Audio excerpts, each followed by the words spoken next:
ఇప్పుడు ఉన్న సీఎం జగన్మోహన్ రెడ్డి ఆయన నియంత్రణతో ఆయనే అనుకూలంగా చేసుకునేలాగా అందరినీ మలుచుకున్నాడు కూడా. అయితే ఎవరి మాట ధిక్కారణ, ఎమ్మెల్యేలు కానీ ఎంపీలు కానీ మినిస్టర్లు కానీ వీళ్ళ మాట ఎవరికి చెవికి ఎక్కదు. కేసీఆర్ లెక్కనే అక్కడ కూడా జగన్ గారు మినిస్టర్లు ఎవరి పట్టించుకోడు. అలాగే ఇప్పుడు ఆర్టీసీ జర్నీ కూడా ఆర్టీసీది కూడా ఇక్కడ ఫ్రీ ఇచ్చినట్టు అక్కడ కూడా జగన్ గారు అన్ని ఫ్రీలు ఇచ్చేసి ఆయన మళ్ళీ అధికారంలోకి వస్తే. అయితే ఇప్పుడు కాంగ్రెస్ పార్టీ వచ్చింది ఇక్కడ తెలంగాణ. ఉండండి ఒకటి చెప్తా, ఇక్కడ కాంగ్రెస్ పార్టీ వచ్చింది బాగానే ఉంది, పళ్ళు అయ్యి బాగా జరుగుతాయి అనే అభిమానం మీదే జనాలు కూడా ఉన్నారు. అయితే ఆర్టీసీకి ఇలా చేయకుండా ఇంకో పద్ధతిలో చేస్తే చాలా బాగుండేది.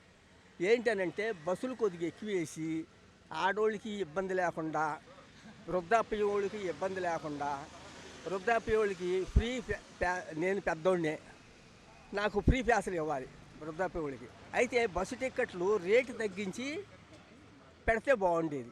ఇలా అన్ని చోట్ల ఫ్రీ పెట్టేశారు. రేట్లు తగ్గించాలంటే ఫ్రీ రేట్లు తగ్గించాలి, అంతేగాని అందరికీ ఫ్రీ పెట్టేయకూడదు.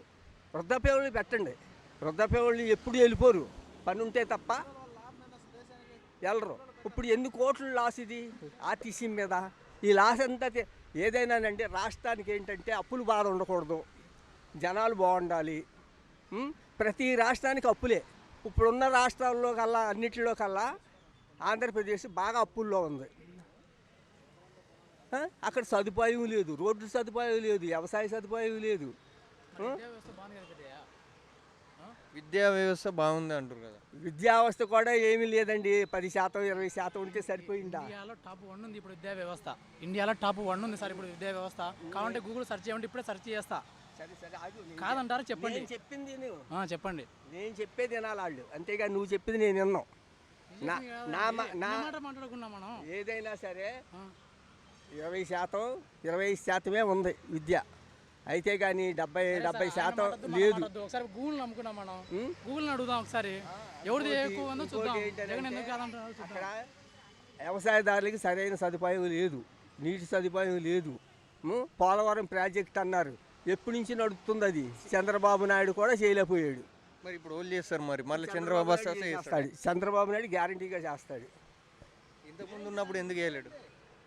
ఇంతకుముందంటే రకరకాలుగా వ్యవహారాలు వస్తాయి, అన్నీ ఓసారి అవ్వాలంటే ఎన్టీ రామారావు టైంలో కూడా అవ్వలేదు. ఎన్టీ రామారావు పరిపాలన బాగానే చేశాడు. మరి ఇప్పుడు షర్మిల కాంగ్రెస్లోకి పోయింది, ఇప్పుడు మళ్ళీ కాంగ్రెస్ వస్తుంది అక్కడ? కాంగ్రెస్ రాదు. మరి షర్మిల పోయింది కదా కాంగ్రెస్. వెళ్ళినా సరే ఎవరు సరే కాంగ్రెస్ మట్టుకు రాదు, చంద్రబాబు నాయుడు వస్తాడు. మరి ప్లాను షర్మిల కాంగ్రెస్ కోనికి ప్లాను జగన్ గారు చేశారా? అలా కాదు, జగన్ గారు చేశారనేది ఏమి లేదు అక్కడ. జగన్ లైనే, షర్మిల లైనే. మరి షర్మిల ఇట్లా వైఎస్ఆర్ కాంగ్రెస్ పార్టీలో ఉండి ఏదో మినిస్టర్ పదవి తీసుకోకుండా మరి కాంగ్రెస్ పార్టీలో పోవడానికి కారణం? ఆమెకి ఏంటంటే ఒక అభిమానం కాంగ్రెస్ అంటే. వాళ్ళ నాన్నగారు చేశారు, వాళ్ళ నాన్నగారు పెట్టింది కదా వైఎస్ఆర్టీపీ ఈడబెట్టి, ఈడ అభిమానం ఏమైంది? తప్పే ఇది. వైఎస్ఆర్ కాంగ్రెస్ అని పెడతాం చాలా తప్పు. ఎందుకంటే ఇందులో ఇక్కడ పెట్టాక అక్కడ అసలైన కాంగ్రెస్లోకి వెళ్ళడం, ఇక్కడ పెట్టకుండా ఉండి అసలైన కాంగ్రెస్లోకి వెళ్ళాలి. అప్పుడు అసలైన కాంగ్రెస్లోకి మా నాన్నగారు మళ్ళీ నేను వెళ్ళానని చెప్పుకోవడానికి అథారిటీ ఉండేది. ఇప్పుడు ఏమంది, కాంగ్రెస్ మాకేం అన్యాయం చేయలేదు, మేమే కాంగ్రెస్కి అన్యాయం చేసామని ఒప్పుకున్నప్పుడు మరి ఇంకా ఇదేముంటుంది. అయితే దీన్ని వదిలేసినట్టే, ఇక్కడ వైఎస్ఆర్ కాంగ్రెస్ని ఇక్కడతో వదిలేసినట్టే. అసలైన కాంగ్రెస్లోకి వెళ్ళింది ఏంటనంటే మనకు ఒక గ్రిప్ వస్తుందని. అయితే ఏంటనంటే కాంగ్రెస్లోకి వెళ్ళింది, అభిమానం మీద వెళ్ళింది బాగానే ఉంది, కాకపోతే అక్కడ కాంగ్రెస్ రాదు.